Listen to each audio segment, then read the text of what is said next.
Então, saudações a todas e todos. Estamos iniciando mais uma entrevista do projeto Histórias de Vida e Educação em Ciências. E hoje, com muita felicidade, eu recebo um convidado que vem, em relação à minha cidade, ele vem de longe, ele vem da fronteira. Professor Roque Guilherme, da Universidade Federal da Fronteira Sul. Seja bem-vindo, muito obrigado pela presença. Obrigado, professor Carlos, o prazer é meu, né? Eu venho da Universidade Federal da Fronteira Sul, isso mesmo. Muito bem, então, já muito importante para nós, né, variarmos. O nosso projeto ele tem muitos convidados aqui da universidade, da URGS, né, mas a gente tem tentado trazer, né, outros ambientes acadêmicos, outras instituições, né, sujeitos de outras instituições, para que a gente possa ter uma variedade de olhares, de perspectivas, né, sobre a área de educação em ciências e sobre as histórias de vida também dos professores. Então, a tua presença aqui é muito comemorada. Obrigado, viu? Bom, quer falar alguma coisa? Pode falar. Não, imagina, Carlos, é um prazer e é uma honra também participar desse momento, né? Eu tenho assistido os outros episódios e é importante nós conhecermos, né, a história das pessoas, porque por detrás de toda uma produção existe sim as pessoas que fazem essa caminhada, né, essa trajetória. E a história de vida é uma questão que está bem envolvida ou está bem imbricada com a minha história de formação. Mas mais tarde acho que nós vamos ir conversando sobre isso e a gente vai poder nos conhecer melhor, né? Tá certo. Bom, as duas perguntas, digamos assim, dentro do nosso roteiro, né, são duas perguntas feitas agora no princípio da entrevista. Alguns aspectos dessas perguntas eu posso retomar, né, ao longo da entrevista, porque são perguntas realmente abrangentes, né? E a primeira dela é a seguinte: como a sua história de vida influenciou a sua escolha profissional pelo magistério e a sua área de trabalho? E dentro dessa história podem aparecer aspectos, então, familiares, escolares, culturais, religiosos, dentre outros pontos que podem ter influenciado nessa escolha. Essa seria a primeira pergunta, tá? E a segunda pergunta é a seguinte: conte um pouco da sua trajetória acadêmica, envolvendo a tua formação, né, a graduação, a pós-graduação, enfim, e como foi chegar até aqui, né, como professor da Universidade Federal da Fronteira Sul. Também a pergunta é dentro dessa pergunta, quais são os seus principais temas e projetos de trabalho e como a docência se relaciona com essa trajetória construída, né? Então, Roque, fica bem à vontade para começar pelo ponto que eu achar mais interessante. E, havendo necessidade, porque eu sei que às vezes as narrativas se alongam, né, vão para diferentes caminhos, eu posso sim retomar aspectos das duas perguntas. Muito obrigado, Carlos, então, mais uma vez, e também, assim, dizer que é um prazer retomar essa questão a partir de uma ideia de memorial de vida. Eu primeiro queria destacar essa questão, que o que é para mim um memorial, né, uma história de vida. Durante a minha formação, eu pude trabalhar tanto com o uso do memorial escrito de vida, quanto com a ideia de enciclopédia viva, nós chamávamos. Era uma entrevista do estilo Roda Viva com os professores dos cursos. Então, numa fase da minha vida acadêmica, a gente trabalhou um pouco também com a história oral. Mas a história de vida em termos de memorial, né? Então, por isso que eu escrevi ele já umas 3 vezes, né? Escrevi pela primeira vez para ingressar no mestrado. Então, eu vou pensar um pouco assim em termos de memorial para poder responder a primeira pergunta. Então, como que a minha vida, né, influenciou essa opção pela docência e pela área, né, da educação em ciências e do ensino de biologia? Eu acho que ao resgatar, eu fui percebendo vários aspectos, não é? Nós viemos de uma família em que os meninos e as meninas não eram professores. Na história da minha família, as pessoas eram agricultores e agricultoras. né? Então, eu me criei no interior de um município pequeno, aqui no interior das Missões, no estado do Rio Grande do Sul, é o município de Giruá, numa localidade chamada Rincão dos Victor, né? Então, é na zona rural de um município bem pequeno, e sou filho, então, de 2 agricultores. A minha mãe já falecida, Esmerilda Guires, e meu pai, Adão Guires, que são, então, os agricultores que me trouxeram ao mundo. E já nessa história de infância, eu tive uma convivência que tem a ver com a minha escolha profissional muito forte com o avô, que está no meu nome, né? Eu sou Roque Ismael. E essa figura, o meu avô materno, ele me levava muito à mata. Então, ele tinha um conhecimento das plantas, das espécies vegetais, florestais, muito grande. E essa ideia de identificar as árvores, né, as plantas, ela ficou muito forte. Eu só fui descobrir isso quando eu estava ingressando na universidade, no final do ensino médio técnico. Mas ao resgatar a minha história de vida, percebi que o fato de conviver com ele na mata nativa e saber o nome da planta e para que ela servia, né? Então, as canjaranas, as pitangueiras, os angicos, as canelas, estavam muito impregnadas na minha vida de menino, de guri, nesse estado. E essa ideia, ela ficou tão forte que eu praticamente estava sendo levado mais tarde a fazer engenharia florestal. Se fosse a minha primeira opção, assim, na época. Mas, nesse meio tempo, então, a minha história de vida, ela, ao menos até chegar à universidade, ela também foi sendo um encontro muito bonito com a minha vida de aluno, né? Então, estudei num colégio de irmãs, logo assim, aos 6 anos de idade, a gente tinha que sair lá do interior e morar na casa dos avós novamente, esses mesmos avós maternos. E nessa época, né, eu tenho assim muita memória da minha professora de primeira série. Eu lembro do nome dela, a professora Eliane, era uma professora grande, assim, educada, querida. Então, essa imagem de docência foi me acompanhando. E também não é muito presente ou tão saudável todas as figuras de professores, digamos assim, que foram surgindo. Mas quando eu chego no ensino médio, né, então a minha vida vai indo para o ensino médio, eu vou fazer um curso técnico em agropecuária em Santa Maria. E ao chegar ali, eu conheço uma grande professora, que é a professora de biologia. Ela ainda é a professora de biologia, hoje já está aposentada, Sônia Tolfo, em Santa Maria, professora do Colégio Agrícola de Santa Maria. Eu acredito que muito por conta dela é que eu me tornei professor de biologia e faço essa opção pela biologia, porque a química era uma grande paixão quando eu comecei o ensino médio, e a história. Porém, a professora gigante era a professora de biologia. E no curso técnico, nós tínhamos uma, digamos que hoje se chamariam de oficina, em que nós trabalhávamos 7 semanas, né, divididas então em 7 áreas. Uma semana inteira em cada área. E uma área era o laboratório de ciências, mas ele era um laboratório de biologia. Então, assim, ele não tinha física, química forte, né? Era um laboratório de biologia. E então essa professora fazia muito esforço. E ao mesmo tempo, eu fiz estágio em silvicultura, porque o meu avô era forte, né? Ele estava ali, ele ainda estava vivo, e ele era uma pessoa que fez parte da minha infância com o nome das plantas. Então, eu fiz estágio na área de silvicultura, que é trabalhar com as essências florestais, né? As plantas nativas exóticas da floresta, digamos assim, erva mate e outras tantas aí que estavam naquela lógica.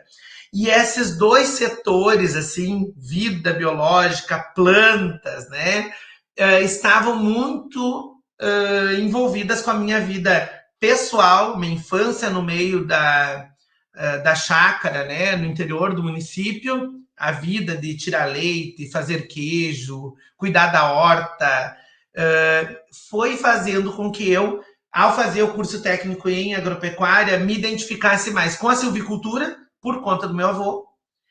E isso depois, na segunda pergunta, eu vou contar, então, aonde chegou tudo isso, não é? Essas plantas não somem da minha vida até hoje, né? E o segundo grande motes assim para me tornar professor possivelmente está envolvido com a presença de uma grande professora de modo tardio, que é a professora de biologia no ensino médio. Mas claro que eu poderia dizer assim o nome de várias professoras que também fizeram com que no ensino fundamental eu optasse por estudar. Por exemplo, a professora de história era uma professora que, se tu não fizesse a prova no dia certo, ela fazia a prova oral. Então eu às vezes faltava a aula, né? Então, essa ideia de ser professor, de professar, é muito forte mesmo. Então eu chegava a faltar a prova escrita para fazer a prova oral. E isso também resgatei no meu memorial mais tarde. Por quê? Porque eu queria ir lá na frente que ela me perguntasse, né? Para me acertar as questões, né? Então, existia, assim, por detrás de tudo, quando eu resgatei essa história, a presença de professoras muito fortes, né? De grandes professoras. Professoras primárias, né? Como a Eliane, a Cecília. Grandes professoras eu tive o prazer de conviver e elas estavam ali até a minha escolha pela biologia, então pela licenciatura da biologia, muito fortes. Mas tinha também por detrás de tudo isso uma ideia familiar de que eu fosse me tornar veterinário, que eu fosse me tornar engenheiro agrônomo, ou então, na pior das hipóteses, um engenheiro florestal. Né? Então a família não queria que um menino fosse professor, porque possivelmente, né, nessa história de vida, também tinha a ideia de que um professor poderia não ter um salário apropriado, não poder sustentar uma família, porque eu já fui, então, me tornar professor na década de 90, onde a profissão já estava com forte declínio, né, no nosso país. Então, já não eram os áureos tempos de ser professor. E então essa área de ensino de biologia, ela se deve basicamente a isso, a uma convivência familiar na zona rural, em que eu aprendi pela convivência com meu avô a saber o nome das plantas, não é? E também com essa forte presença de professoras, mais no ensino médio, a grande professora que eu estou apontando aqui, de biologia, que fazia mais frente do que os demais, né? Tinham outros ótimos professores das áreas básicas, técnicas e tecnológicas. No curso técnico ele tem ensino médio e técnico junto, né? Muitos desses professores, também é importante que eu diga, já eram doutores em 1994, ou mestres, no mínimo, não é? Porque eram professores do Colégio Agrícola de Santa Maria, que hoje é a Escola Politécnica. E esses professores, também eu lembro também esse detalhe, eles inspiravam muita gente, né, a se tornar um deles. Né, eu posso ser um professor da escola técnica. Isso estava também na minha visão, assim, no limiar, tanto que eu fiz uma licenciatura também na área agrícola e tecnológica de zootecnia. Então, eles eram pessoas, assim, eu estou falando da professora de biologia, mas muito inspiradoras. E trabalhavam numa universidade. Segundo uma colega minha da época, eu cheguei a dizer durante o ensino médio, lá no primeiro ano, que eu seria professor de um jeito desses, né? Eu ia ser professor da escola agrícola. Então, acho que eu disse para alguém lá, e mais tarde uma colega minha me contou, retomou essa história, né? Mas na saída da escola também, Carlos, eu lembro, assim, tranquilamente de optar por fazer inscrição para o vestibular em biologia, aqui em Santo Ângelo, na URI, a primeira turma, e não seguir em Santa Maria. Isso foi um choque forte para minha família, porque eu era um adolescente, fui uma criança inteligente, com boas notas, conseguiria dar conta do curso que eu escolhia. Mas o caso é que eu escolhi esse curso, biologia, e tem a ver, então, com toda essa minha história aí de área de trabalho. Ao longo da minha vida eu não mudei muito depois que eu fiz a primeira opção, né? Mas eu acho que eu tenho que entrar na segunda pergunta para... Foi licenciatura em biologia mesmo ou foi bacharelado? Sim, foi licenciatura. Eu também posso confessar que eu não sabia que era um curso de licenciatura quando eu me inscrevi. Mas eu estava em Santa Maria, no Banrisul, lá na Rua do Acampamento, e aí eu vi um folder da URI de Santo Ângelo, não sei o que estava fazendo lá, em cima da bancada do banco, e o último dinheiro que eu tinha na minha conta eu paguei a inscrição para o curso de biologia. E depois, então, dei um nó, digamos assim, na minha família para vir embora de Santa Maria. E no dia da minha formatura do curso técnico, eu carreguei toda a minha mudança e vim embora com a ideia de fazer biologia. Então, assim, muito no início apoiado pela minha avó, e assim, o restante não querendo, né? A família não querendo. E eu mesmo, quando iniciei o curso, eu acreditava que eu não ia ser professor, eu não queria ser professor. Eu cheguei a dizer assim, eu lembro, né, assim, na terceira fase, assim, né, queria trabalhar num museu, eu acho, né, porque a questão da história me pegava também. Então eu acho que assim teve também esse negócio. Mas o curso era de licenciatura, ninguém me enganou. E eu acho que ali pela quarta, quinta fase nós já estávamos completamente seduzidos por isso que vai acontecer então. Eu comecei a licenciatura em 99, né? E a partir do início da licenciatura, numa universidade regional, comunitária, né? Foi a URI de Santo Ângelo.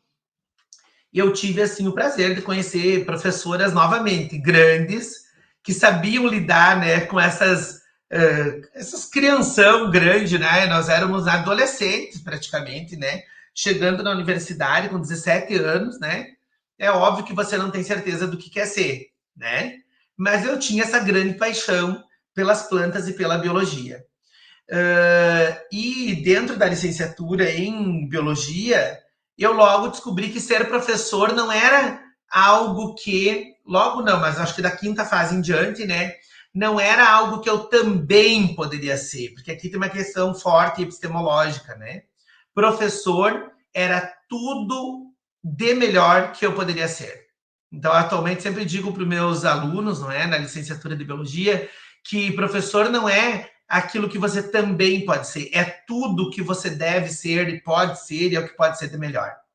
Nessa época, eu também tive esse impacto da família um pouco. Meu pai era uma pessoa e é uma pessoa muito séria e criou os filhos assim com uma boa harmonia, mas sempre assim, digamos assim, tem que tomar uma decisão, não é?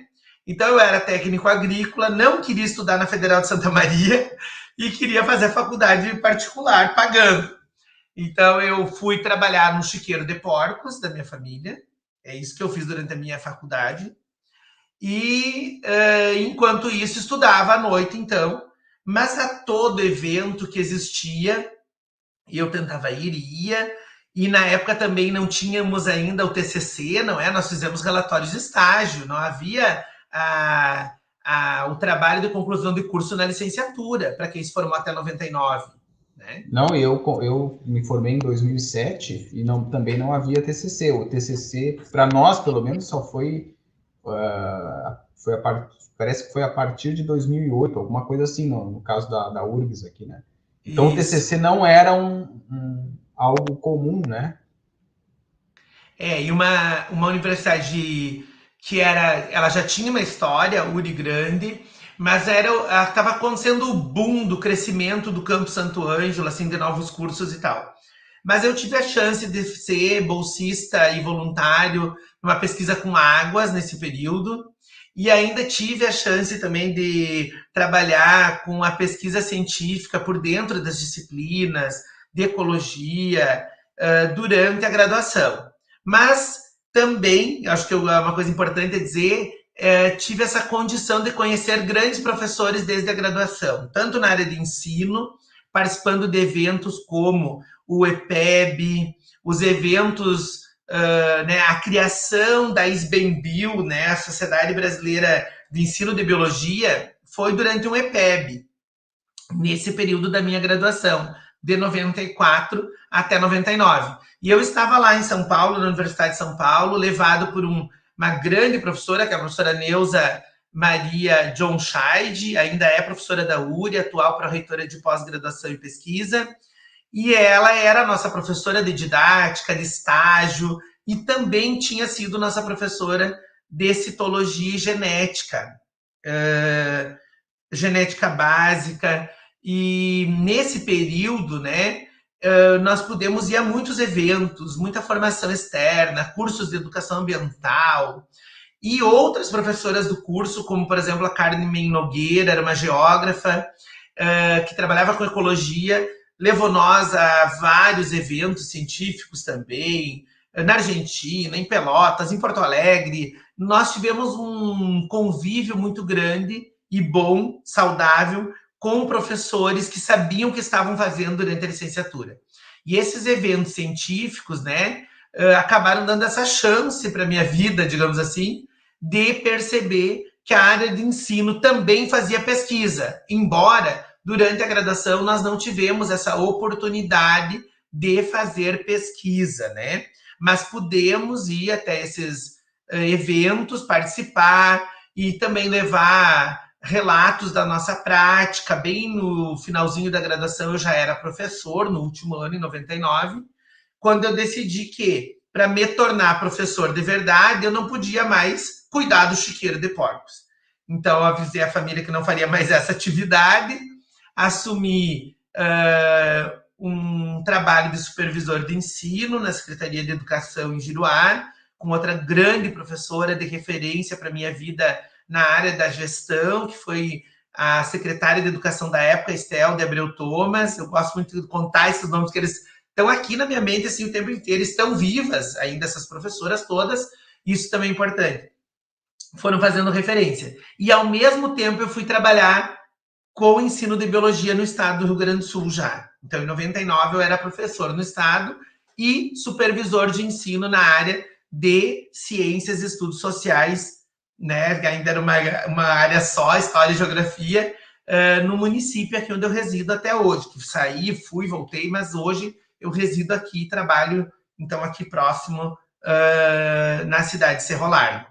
Então, durante a graduação, eu tive o impacto do que era ser professor, mas tenho certeza que fui assim, muito bem conduzido e tive a chance de estar no ato de criação da Sociedade Brasileira de Ensino de Biologia.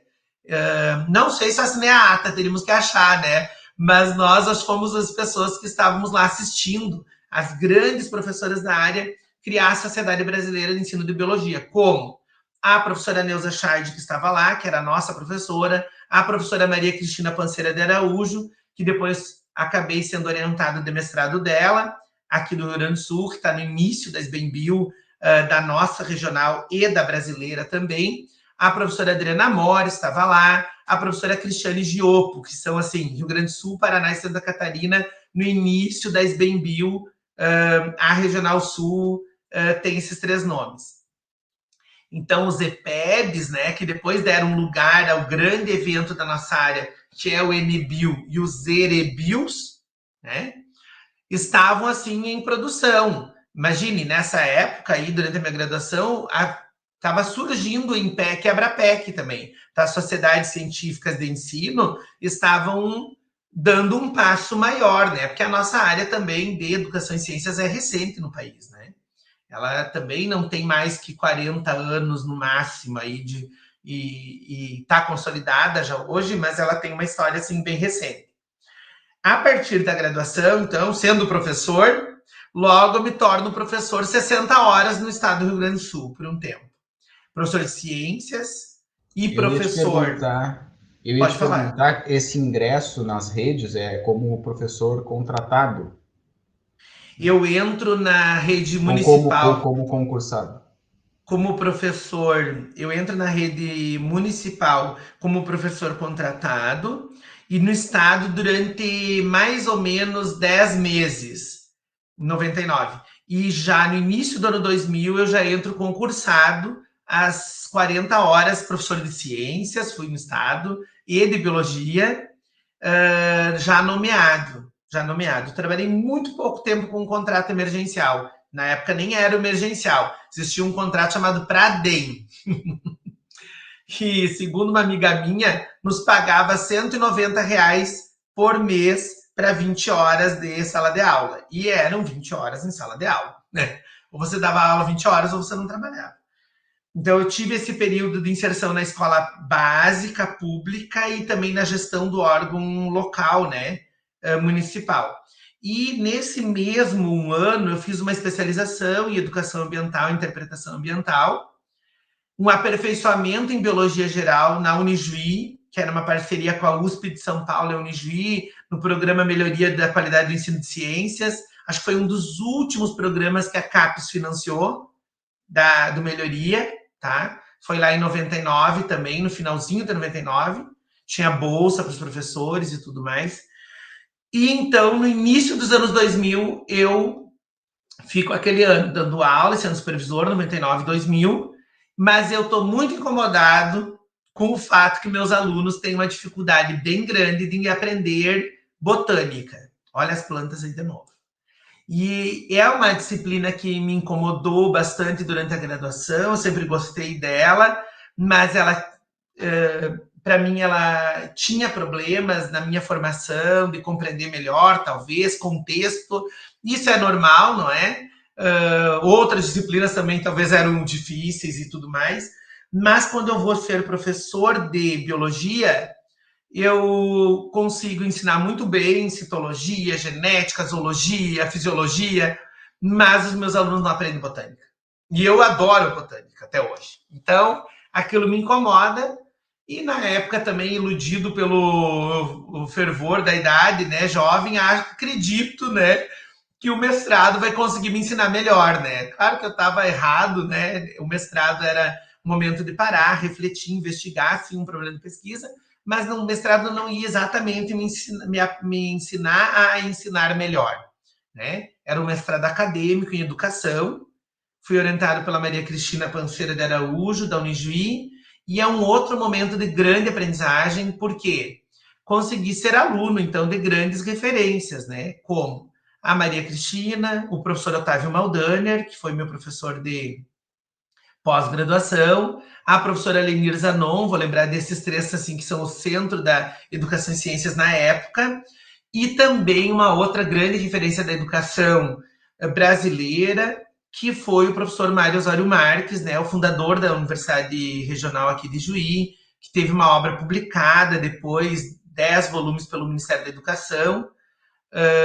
distribuído em todo o país, né? Hoje ele já é falecido, mas no mestrado eu tive a chance de ser aluno dele, e era uma grande referência de educação, não apenas esses que eu estou citando, obviamente, né? Muitos professores estão ali, mas durante o mestrado eu dou uma guinada grande, não é? Porque naquela época a gente ainda era ratazana de biblioteca, revisão de periódico era na Ciência da Ciência, no sumário da revista na biblioteca, era usando Comute, era né, mandando em a cópia de uma revista que tinha em outra universidade, era viajando até Santa Maria para fazer a revisão lá na Biblioteca Central da UFSM, que se fazia a revisão da literatura, né?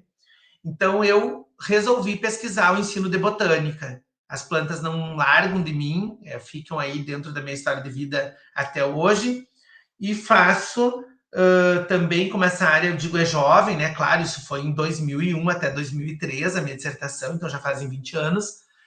Foi uma das primeiras dissertações, primeira pesquisa de stricto sensu, que olhava para o ensino de botânica a partir da Sociedade Brasileira, Sociedade Botânica do Brasil, foi um trabalho mais documental, mas ela teve um grande impacto na área, está em muitos repositórios, é um dos primeiros trabalhos de pós-graduação brasileiros, é essa dissertação de mestrado.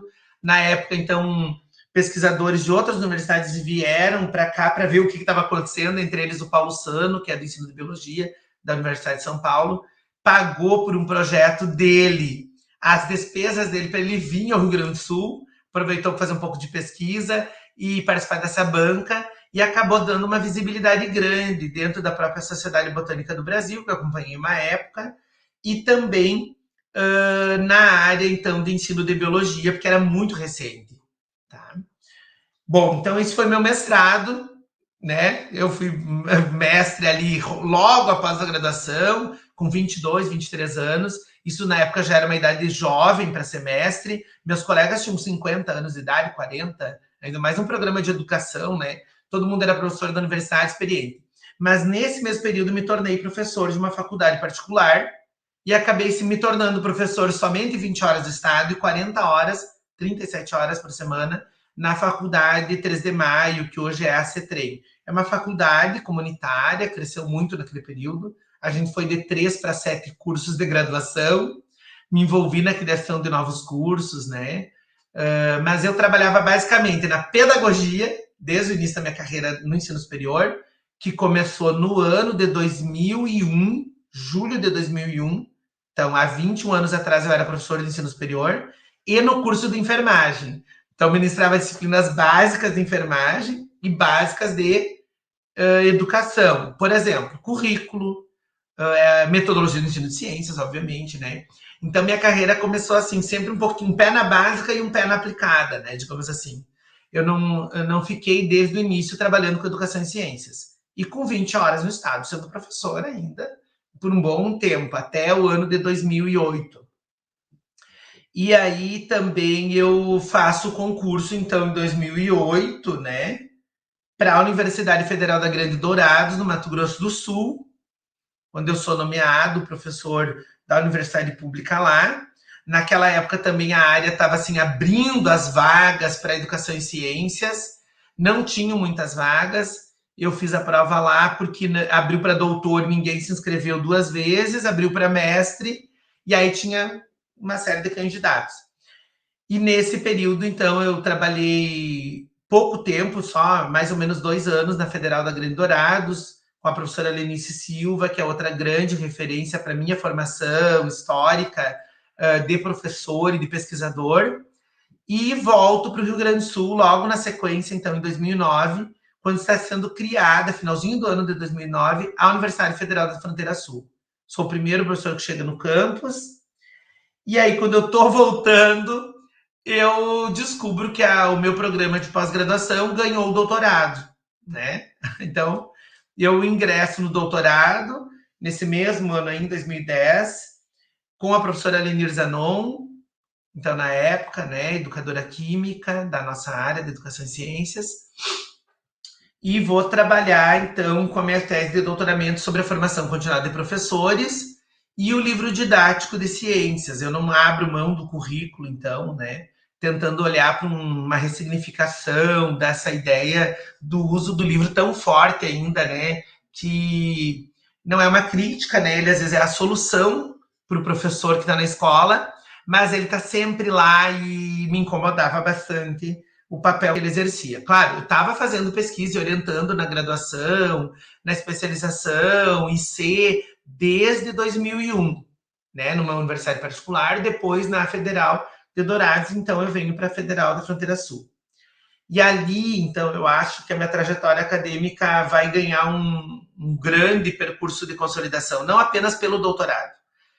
O doutorado é significativo, né? A gente só se torna um pesquisador com o doutorado, isso é um fato, né?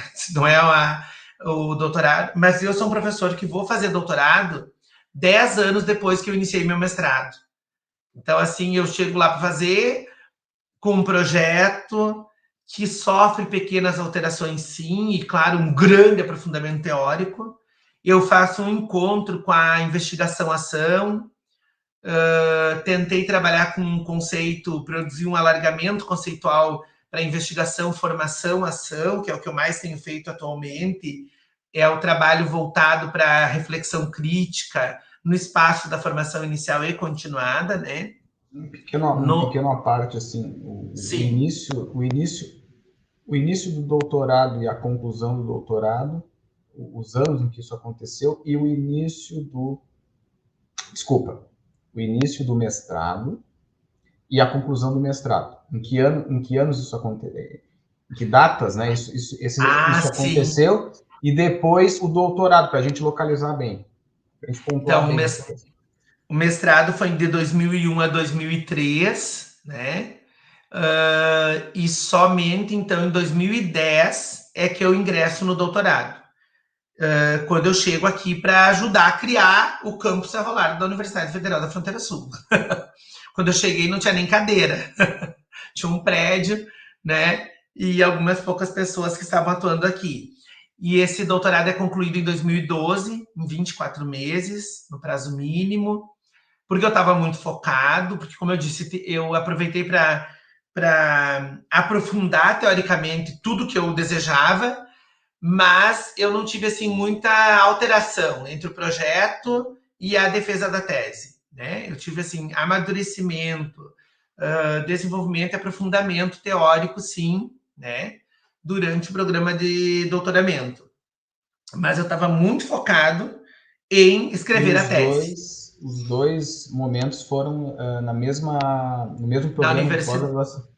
isso, na Universidade do Noroeste do Estado do Rio Grande do Sul, na Unijuí, onde estão, o professor Otávio agora está aposentado, né? Mas a Lenira, a Maria Cristina estão lá ainda, e foi com eles que eu trabalhei nessa mesma área, né? Mas orientado pela professora Lenir Zanon, nesse período aí desses 24 meses que eu parei para fazer isso. Mas eu estava trabalhando, viu, Carlos? Porque a universidade era nova, né? Nós nem tínhamos como pedir afastamento.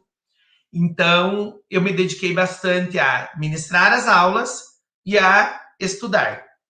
Essas duas macro coisas. E eu não contei antes, mas é muito importante que se diga, né? Que a minha orientadora de mestrado na época ficou assim, sério. Eu, no segundo ano, casei. E daí, quando entramos no mestrado, no doutorado, né? Eu entrei no doutorado em 2010. Nasceu minha filha nesse ano, né? A gente resolveu fazer um filho, né? Minha filha também nasceu nesse período, porque essa história, né, de cada um, a minha teve esse período de ser professor de verdade. Eu me formei e fui dar aula. Então, assim, a gente trabalhava 60 horas lá em 2001, 99, né, e por longos anos. Então, claro, eu não falei da experiência profissional, muita coisa, e teve uma lacuna ali antes de eu ir para a Federal da Fronteira da UFGD. Eu fui secretário municipal de Educação e Cultura na minha cidade, muito jovem, eu não tinha 30 anos ainda. Então, assim, a convite na época, daí teve um processo eleitoral que eu também não me arrependo e foi importante para a minha trajetória, não é? Eu fui muito tempo professor de gestão educacional na pedagogia, né? Talvez agora ainda vou ser novamente, não sei para onde nós vamos ir.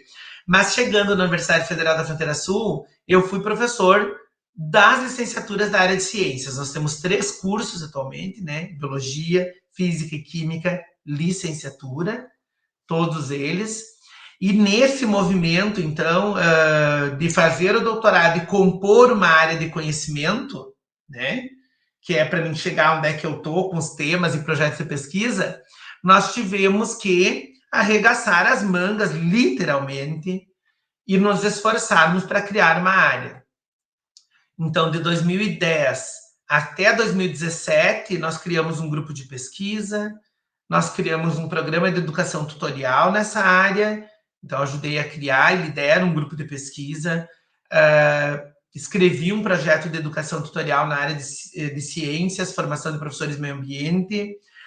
Nós criamos um programa de formação continuada, que é os ciclos formativos em ensino de ciências, que tem atualmente 12 anos, fez em maio deste ano, acabou de fazer 12 anos de idade, que é a idade do nosso campus, não é? O PET desse campus tem também 12 anos, o nosso grupo de pesquisa tem 12 anos. E em 2017 nós conseguimos, então, elaborar uma proposta de mestrado, né? Que foi em 2018 para a CAPES e em 2019 se tornou o programa de pós-graduação em ensino de ciências, que atualmente eu sou professor permanente e coordeno, porque coordenei o GT de criação desse programa e também já tinha dito bastante não para a gestão nesse período ali. E na época o diretor do campus e a coordenadora acadêmica disseram que eu não podia mais dizer não para a gestão, então atualmente eu coordeno esse programa.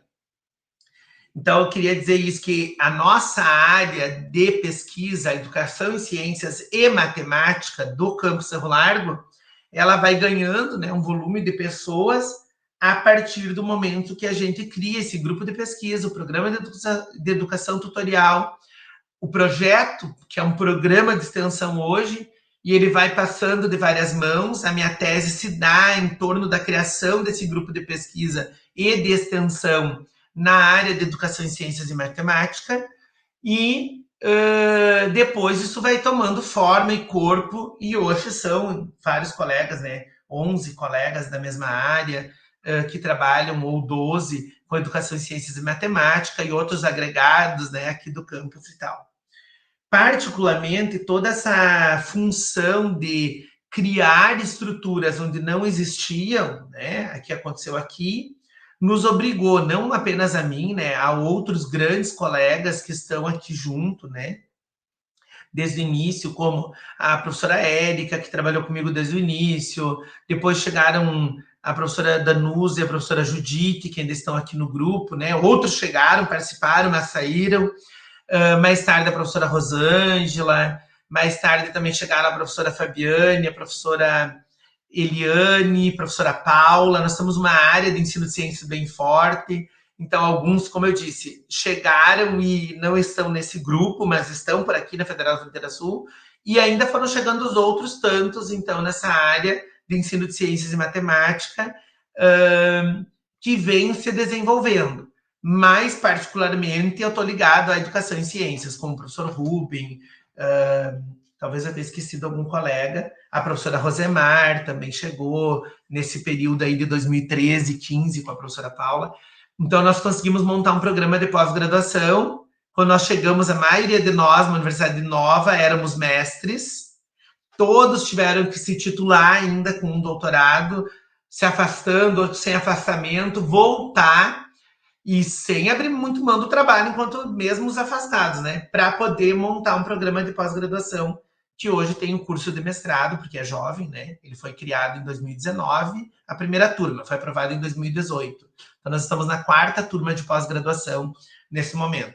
Particularmente, a minha pesquisa está muito misturada com essa história, né? Então, o grupo de pesquisa que eu coordeno tem 2 linhas, uma que é currículo e políticas educacionais, e uma que é formação de professores e práticas pedagógicas.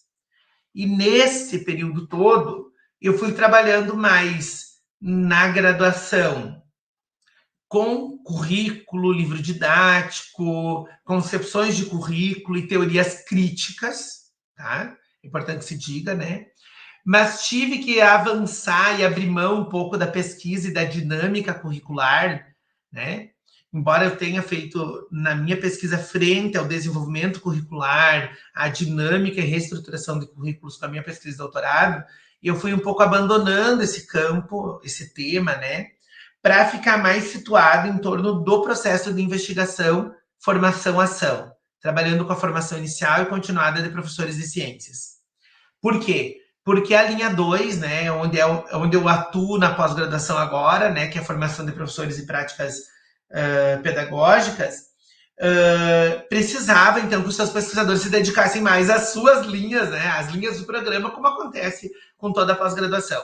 Então, não é que está proibido que nós façamos também outras coisas, mas eu fui migrando a minha pesquisa para processos formativos, né, a categoria da reflexão crítica, o uso das narrativas de formação como uma proposta importante para desenvolver a reflexão crítica, a autoformação e também como um espaço de constituição do sujeito professor. Tá?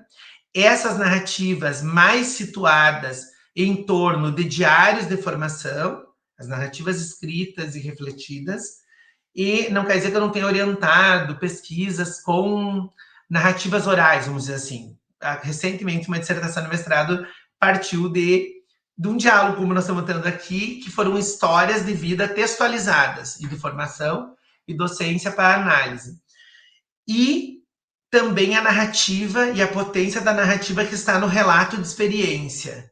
São 2 gêneros muito fortes para a pesquisa da própria prática. O diário de formação e os relatos de experiências. E esses 2 gêneros, né, então eles estão muito presentes em quase todas as pesquisas que eu desenvolvo, tenho orientado sobre investigação, formação, ação e reflexão crítica, na perspectiva da teoria crítica de educação, né? Então, esse é um grande campo que nós temos, que as minhas pesquisas se centram, assim, não tem como eu fugir disso, né? Mas também, né, um outro bloco temático em que eu tenho orientado, a partir de 2016, por uma inserção com a Universidade de Aveiro e o professor Rui Marques Vieira, é a dinâmica do pensamento crítico na educação em ciências, no ensino de ciências. Então, além das pesquisas mais ligadas à investigação-ação, nós temos um outro ramo assim, que eu tenho orientado bastante, que está situado, então, em torno do pensamento crítico, da ideia de pensar criticamente, de pensar criticamente para tomar uma decisão mediada e refletida, mas também do pensar crítico a partir da emancipação ou da inserção social do sujeito. Porque, em termos latino-americanos e na teoria crítica de ensino, essa ideia da emancipação social está muito ligada ao desenvolvimento do pensamento crítico. Mas, em termos, digamos assim, internacionais, descontando a América Latina, está muito focado na ideia do tomar decisões a partir de um conhecimento científico informado, bem informado, né? Que é uma perspectiva, então, um pouquinho mais técnica desse conceito, né? Então, assim, essas duas, eu poderia situar, né, grandes temáticas, têm feito parte mais recente do que eu tenho feito. Projetos de pesquisa financiados pelo CNPq, pela FAPERGS ao longo desse tempo, mas sempre também numa tripla dimensão. O que seria essa tripla dimensão? Pesquisar, sim, investigação, mas sempre com o princípio formativo. Nós queremos investigar para formar o pesquisador, o professor da licenciatura, o professor da escola. Então, ligado também à ação docente.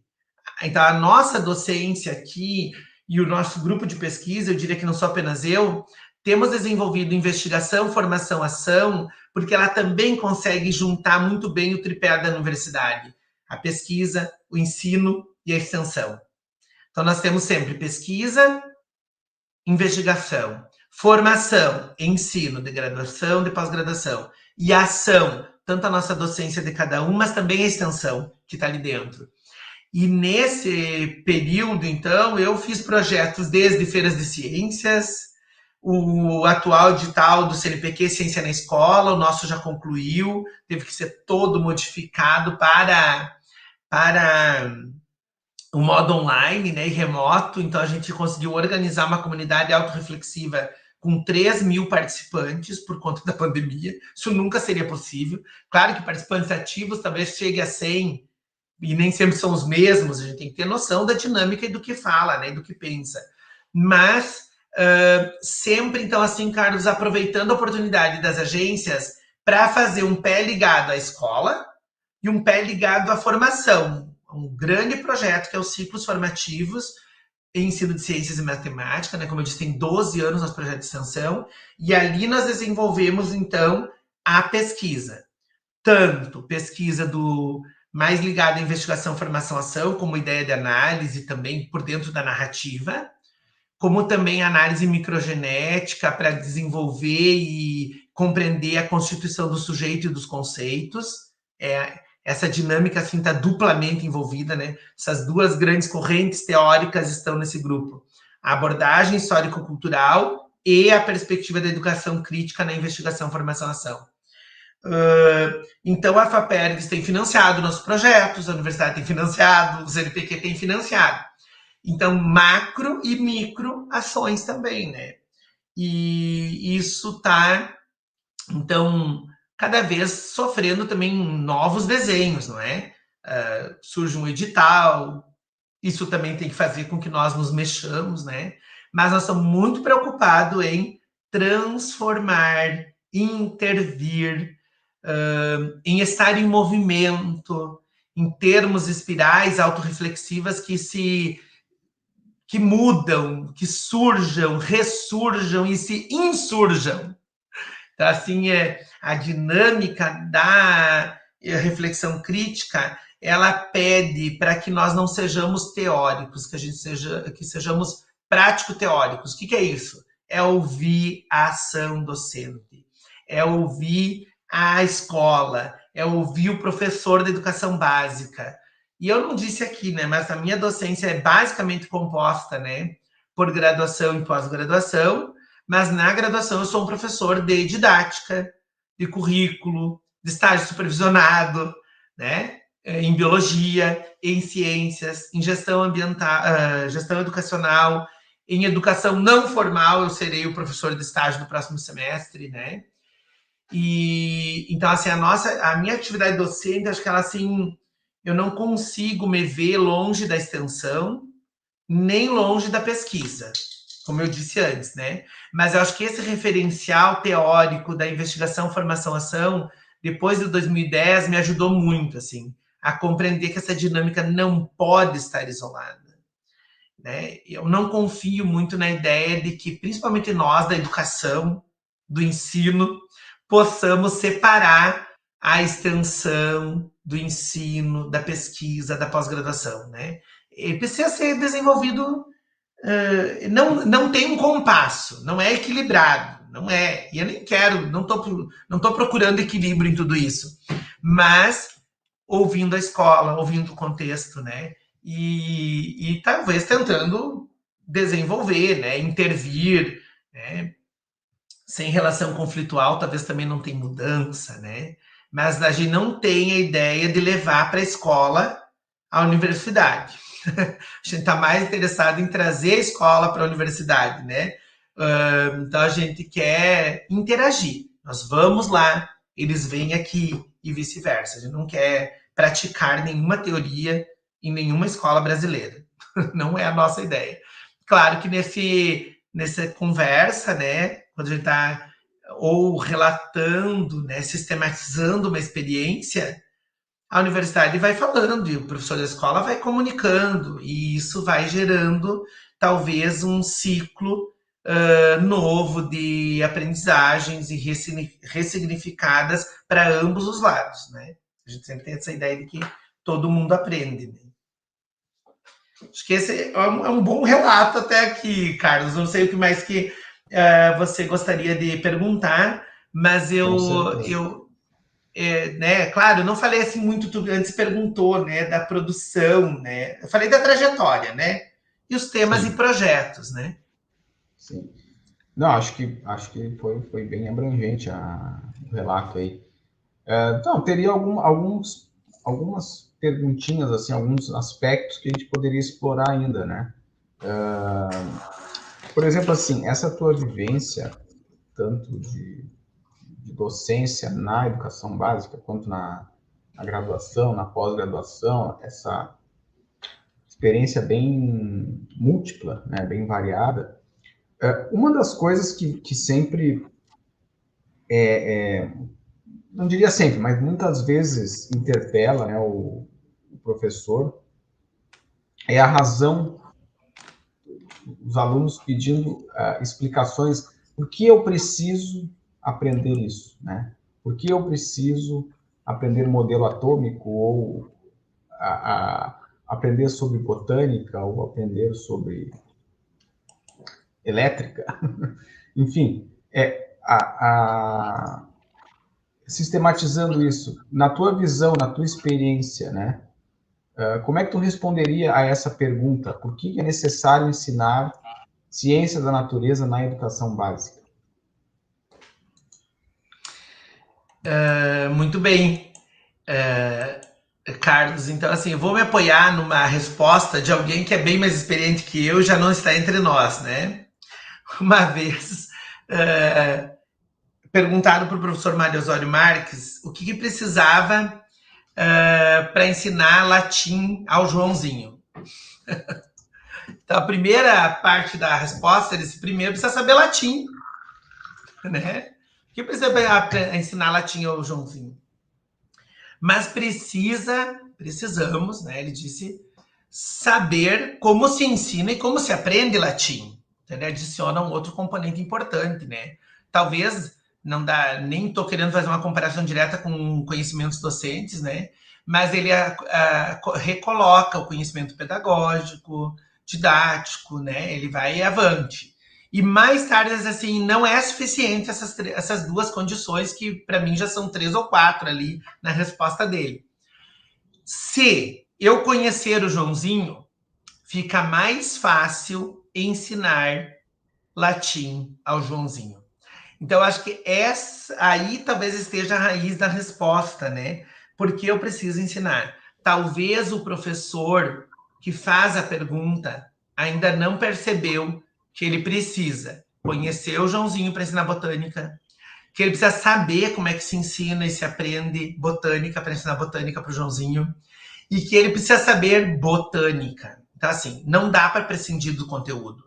E uma forma, eu sempre vejo, claro, nem tudo tem um contexto autoexplicado, né? Mas talvez aqui esteja uma razão, né, para que alguns de nós começaram a olhar mais para o espaço e para alguns de nós da educação em ciências, que fique claro, né? E alguns de nós resolveram achar que as transformações, né, eram mais bonitas, né? Porque em geral várias delas têm mudança de cor, as reações, as transformações químicas, né, principalmente. Mas outros de nós ficaram com uma facilidade. Eu sempre digo assim, foi um presente trabalhar com biologia. E muito professor esquece isso, né, Carlos? Se eu fosse começar a minha aula de botânica, eu tenho um pé de limão aqui perto de casa. Eu já ia começar dando um jeito nessa limonada. Né? E eu, na paisagem que eu vejo atrás de você, né? Então eu também responderia isso. Provavelmente tem uma cibipiruna, um ipê amarelo, né? Tem uma planta que está florida e amarela. Para mim, não basta dizer que são galhos secos pós-outono ou início da primavera. Que planta é essa? Como é formada essa planta, né? Por que ela cresceu nesse espaço? É um espaço urbano ou espaço da mata? Provavelmente urbano, porque o céu está aberto atrás. Então, isso não é uma floresta, não tem um dossel superior. Então, a linguagem científica e o conhecimento científico, ele também vai ser necessário para entender o que essas plantas estão fazendo na cidade. Elas causam alergias, né? Eu acho que nós também temos que olhar para isso, né? Mas se eu sei o contexto de um aluno, eu consigo explicar por que é importante aprender botânica, né? Bom, se eu não souber plantas, eu não vivo mais, porque algas e plantas mantêm a vida na Terra. Sol e plantas. Animais é praticamente desnecessário para que a vida na Terra exista. Vida existe na Terra com base, né, em energia, né, solar, que vai sendo transformada, interconvertida e modificada, e plantas, que produzem oxigênio, e elas mesmas, então, vão produzindo gás carbônico também, né, porque elas também respiram, a gente não, às vezes isola muito. Claro, os animais são importantes, mas esses animais de uma classe que nós resolvemos culturalmente convencionar de humanos não são muito necessários para a sobrevivência do planeta. Na verdade, eles são desnecessários para a vida na Terra, né? Então, acho que é um pouco isso, né? A minha referência diz assim: perverta, converta, transforme, intervenha.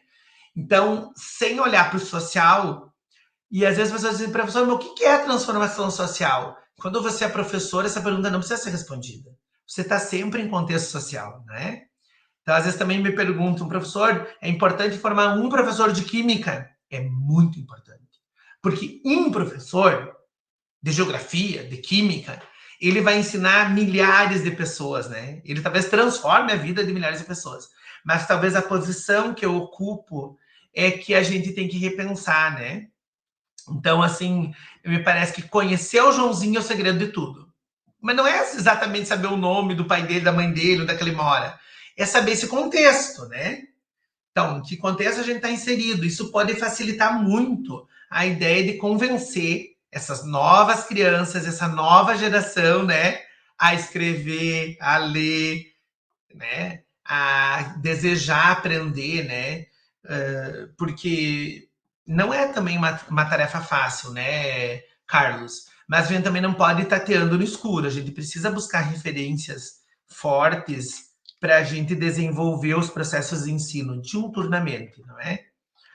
Então, para ensinar a ler e escrever, as pedagogas também estão com esse mesmo dilema, as crianças às vezes não querem. Mas por que eu tenho que ler esse livro? Bom, ela vai ter que achar uma estratégia, né? Se eu ler o livro, eu posso conhecer Paris. Professor, eu nunca vou ir a Paris. Então, eu gosto de hip hop. Com um livro eu posso conhecer hip hop. Nós vamos ter que achar esse lugar social dos conteúdos. Eu estou um pouco nessa perspectiva, assim, tá? Ok. Agora, um pouco conectado agora com o teu trabalho de formador de professores, não só formação inicial, mas continuada, enfim. Como é que tu enxergas o professor hoje, professor da nossa sociedade, né? O desenvolvimento profissional desse professor, a carreira dele? Como é que tu enxerga o papel do professor hoje? Eu digo o professor que está lá na linha de frente da educação básica, né? Sim. Primeiro, acho que a gente tem que, assim, parar para pensar, né, como que nós chegamos até aqui, né? Então, assim, existe uma dimensão política e social da nossa profissão que, infelizmente, né, como eu disse, quando eu comecei licenciatura, já havia essa preocupação. A minha família queria saber se eu ia sobreviver, não é?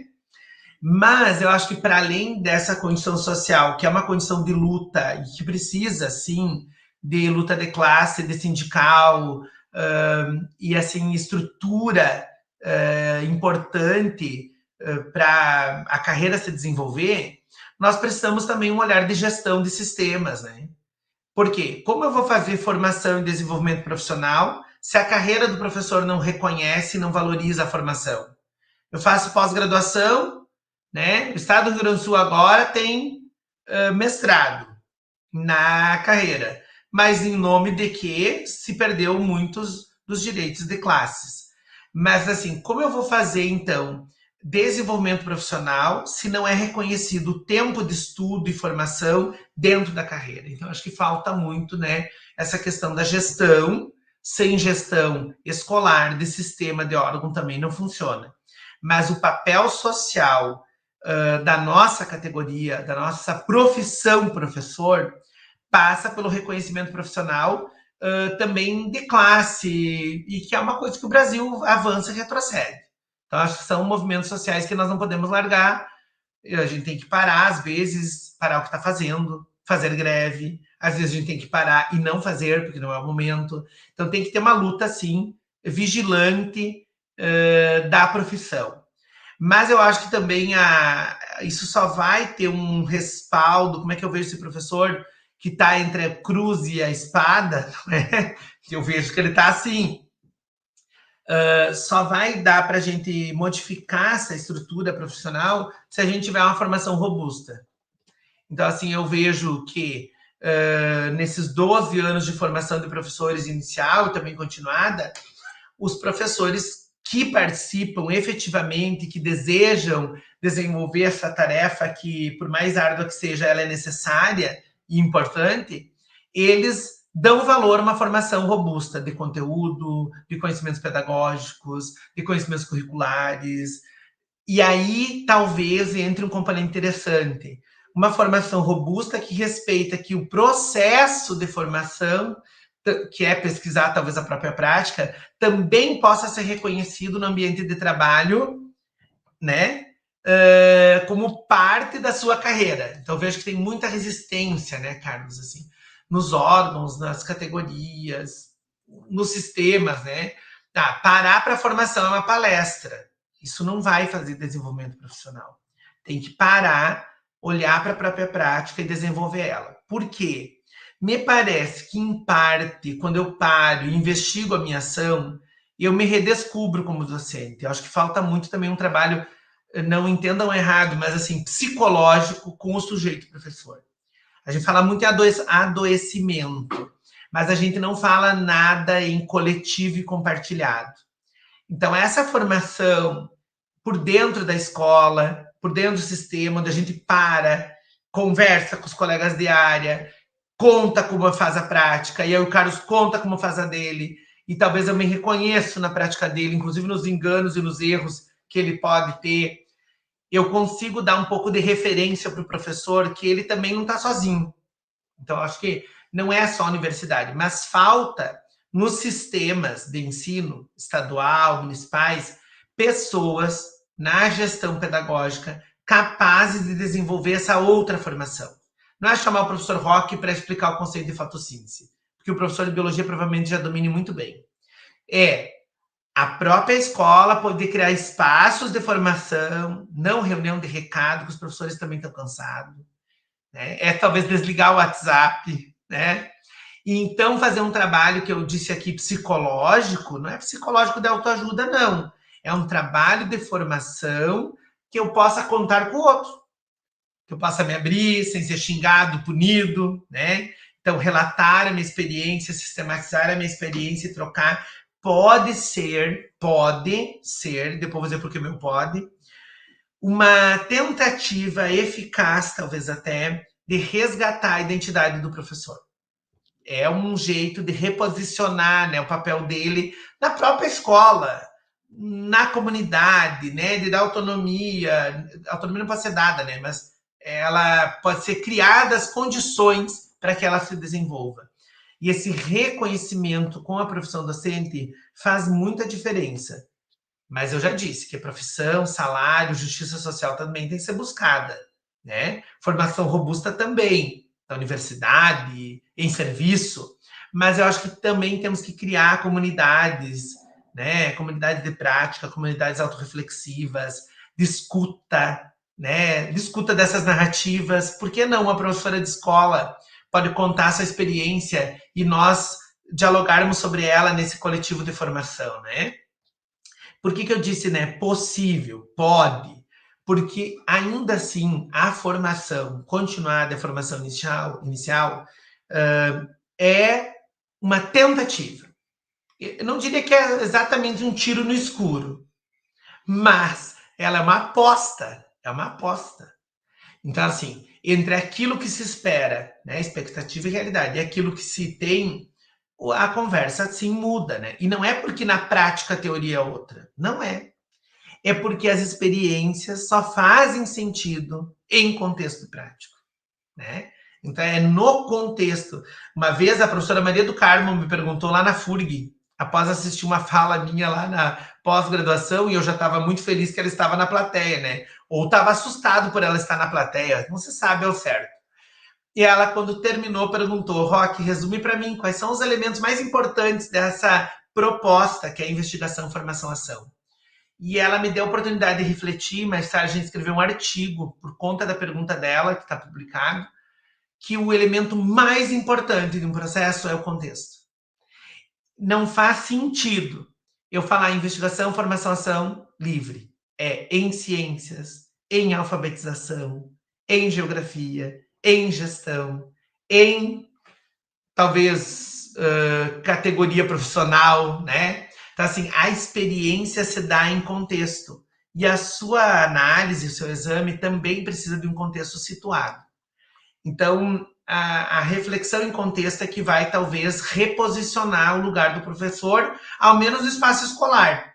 Na sociedade, eu acho que talvez, num período bem próximo, nós vamos ter uma escassez que já existe tão grande de professor que ninguém mais vai achar que o professor ganha demais num país que ele ganha muito pouco. Então, a gente tem essa né, dupla sensação de que está errado, né? Claro que sempre depende do contexto da análise, mas num país em que o professor ganha pouco, muitas pessoas acham que alguns professores ganham demais. Por que será? Porque talvez outras classes ganhem um salário miserável. Essa pode ser uma das explicações. Porque a escassez talvez vai determinar que esse professor seja melhor valorizado. E claro que isso também não resolve tudo, né, Carlos? Por isso que eu acho que resgatar o seu papel, a sua identidade, né, ele tem um efeito muito importante sobre cada um. O Bakhtin já disse isso, né? O professor, ele não disse o professor, ele disse o sujeito. O sujeito com gestos amplos, né, imita e se deixa imitar. Então, o sujeito ator, o ator herói, né? O professor é um herói. Eu tenho até um texto que eu brinco um pouco com essa estrutura aí. O professor, ele sempre tem que ter gestos amplos, voz alta, né? Já perceberam como nós atuamos em sala de aula? Porque ele imita Ele imita a vida para poder ser professor, mas ele também se deixa imitar. E eu acho que quando a gente está bem, né, com a identidade bem resolvida, nós conseguimos também nos deixar imitar. Mas se nós continuarmos olhando com um olhar pedante, só vitimado para o professor, nós também não vamos ser imitados. Ninguém mais quer ser professor. Nesse cenário de terra arrasada, né? Eu não defendo muito isso. Mas eu sei que temos que resgatar. Ir ao encontro do professor, da escola, né? Eu acho que nós, universidades públicas, sempre gosto de retocar, precisamos sair do castelo. Então, aqui a gente tem um pé dentro da comunidade, muito forte, porque sempre acreditamos que universidade se faz, principalmente na educação, na licenciatura, com a escola. Não é a partir e não é para, é com, é junto. E em muitas áreas, né, talvez não querem fazer esse trabalho assim mais coletivo, compartilhado, crítico, em que todos aprendem, em que todos estão em formação, né? Então, a gente precisa resgatar também esse lugar, né? As universidades públicas precisam manter programas de formação continuada. É uma obrigação das universidades públicas, principalmente das escassas universidades federais que esse país tem. Então, ela precisa, não é só se abrir e ir até a escola, manter regularidade. Então, assim, muitas vezes alguém diz, quantos anos tem esse processo? Nós temos, felizmente, né, um processo de 12 anos de formação continuada de uma área. Olha que trabalho pequeno. Tá bem organizado, mas é pequeno. Então, nós temos que ter em todas as áreas que a Universidade Federal da Fronteira Sul, quero fazer a minha crítica, né? Temos que ter programas regulares de formação. Formação de gestores, dos sistemas, de professores. E deveríamos ter em todas as áreas 12 anos de programa de formação continuada. Esse eu já vejo que é uma crítica importante também para a universidade. Nós temos que retomar o papel, porque as licenciaturas também estão fechando, porque muitas universidades não estão em contexto. Então, claro, estão fechando porque não tem busca e procura, não somos culpados, mas nós precisamos retomar o nosso papel. Então, muitos de nós passaram alguns anos dizendo, eu sou pesquisador. Não, eu sou professor. Meu concurso é de professor. Muita gente até brinca comigo. Como é teu nome? Professor Roque. Eu geralmente me apresento assim. E aí, às vezes, uma pessoa já me perguntou, mas como é teu nome mesmo? E eu não me toquei que respondi professor Roque, né? Porque a gente incorpora, né, na atividade profissional a pessoa, né? E a pessoa se incorpora do profissional na docência. Então, mas muitas vezes professores respondem uma segunda profissão que para eles lhes é mais importante. Eu sou arquiteto, eu sou engenheiro, eu sou geógrafo, né? Não vou citar ninguém das nossas áreas, né? Da educação e ciências. Então, assim, o que você é? Eu sou professor. Mas eu tenho mestrado, doutorado, tenho uma produção significativa acadêmica? Também. Mas eu estou aqui para aprender e ensinar. Porque quem está disposto a ensinar, de repente, aprende. Maravilha. O Roque, então, para a gente indo para os caminhos finais dessa entrevista, quais são os teus planos profissionais futuros, projetos, enfim? Então, né? Eu acho que eu estou praticamente na metade da minha carreira, em termos de carreira, né? Na verdade, eu devo ter passado da metade dela, né? Embora eu comecei, ainda de idade eu não seja tão experiente, mas eu comecei muito jovem, né? Então, se eu comecei lá em 98, 99, já fazem, então, quase 25 anos de professor. Né? Então, se a conta está certa, nós estamos fazendo aniversário de 25 anos aí, ou já fiz. Tá perto disso, né? Mas eu acredito que o devir, né, é um movimento. Nós estamos em demarche. Então, assim, esse movimento, acredito que vai nos levar, em termos de carreira, a pesquisar e a desenvolver outros cursos de graduação, Eu acho que o Brasil vai viver um momento que a Europa já vive há 30, 40 anos, né? Os cursos vão sendo ressignificados, nós vamos ter que estar mais atentos a esse processo. Então, assim, talvez nosso curso de licenciatura em biologia vire um curso de licenciatura em ciências. E talvez um dia ele volte a ser, ou não aconteça isso. Mas eu acho que a gente tem que estar aberto, mas também preso. Preso a quê? A fundamentos teóricos fortes, a fundamentos práticos experienciais fortes, que é o peso da escola dentro das instituições como universidade.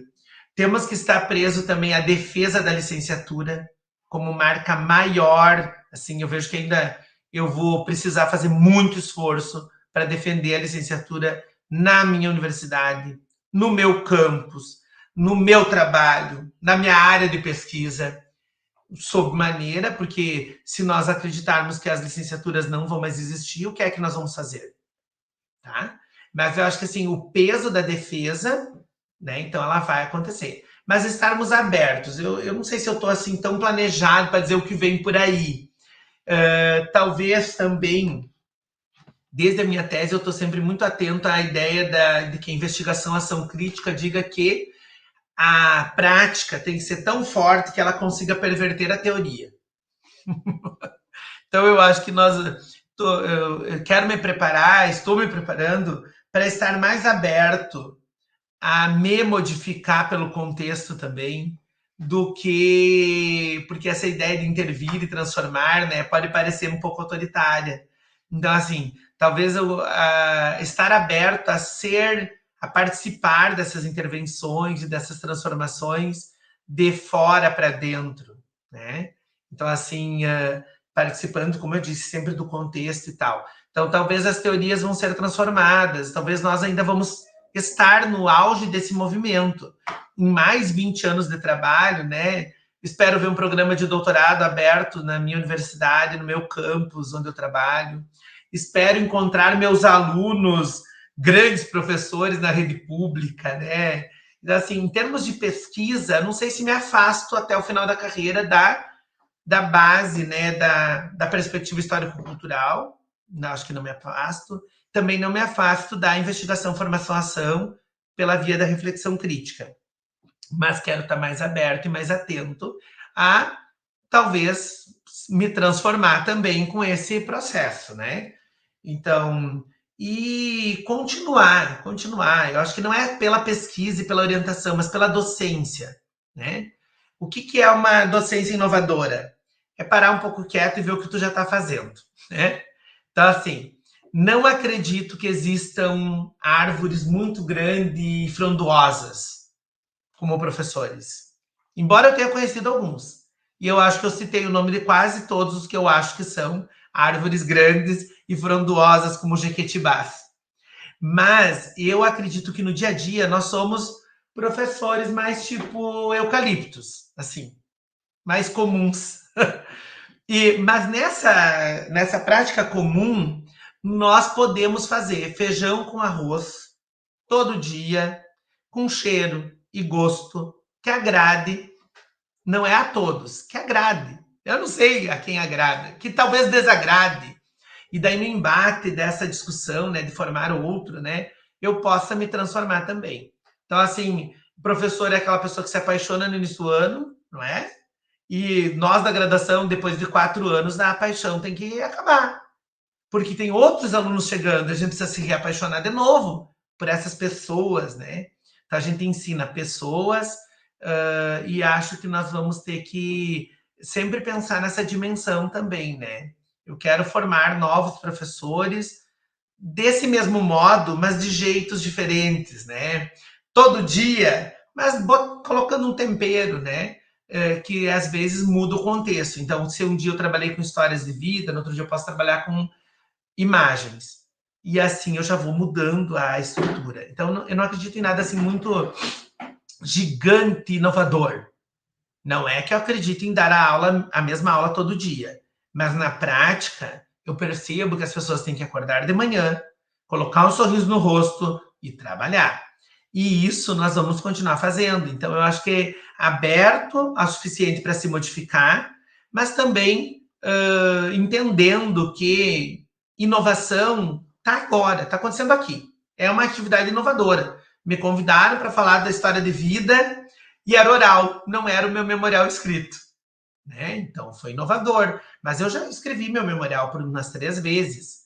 Então, assim, se tu tá aberto e aceitar, de repente, tu também aprende, né? Então, eu acho que isso se aplica, assim, na dinâmica diária, né? Ir devagar, mas aberto, né? Escutando.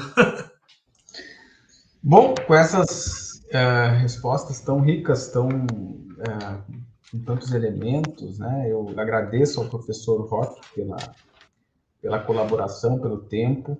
Essa entrevista, eu sempre sublinho isso, né? Ela fica disponível não só no canal do YouTube aqui do projeto, mas como um documento, né? No portal da URGS, no LUM, né? Que é o portal de produção acadêmica da URGS. Fica lá o arquivo em formato de vídeo, então fica disponível para qualquer professor, qualquer estudante, qualquer pesquisador que quiser revisitar, né, a entrevista.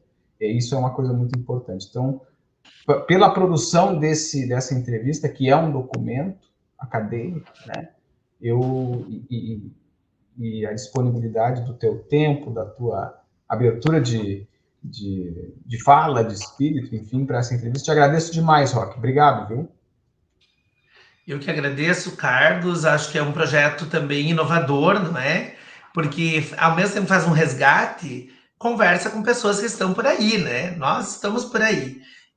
Eu estava na URGS há poucos dias num curso de documentação narrativa com a Aline, com o Robaina, pessoas que vocês também convivem, né? Que convivemos o tempo inteiro.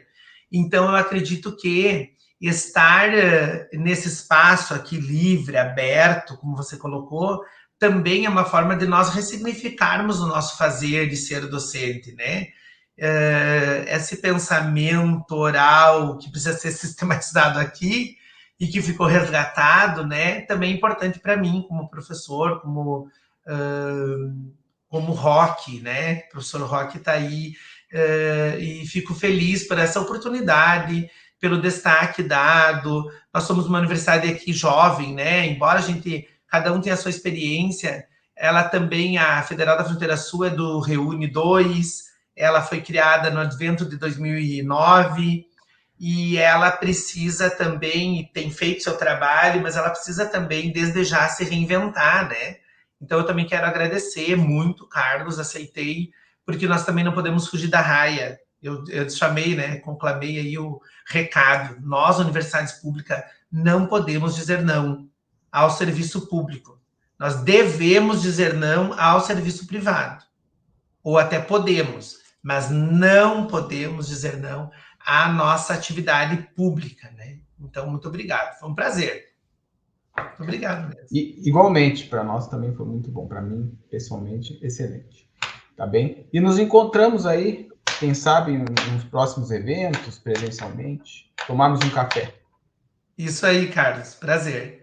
Até mais. Tchau.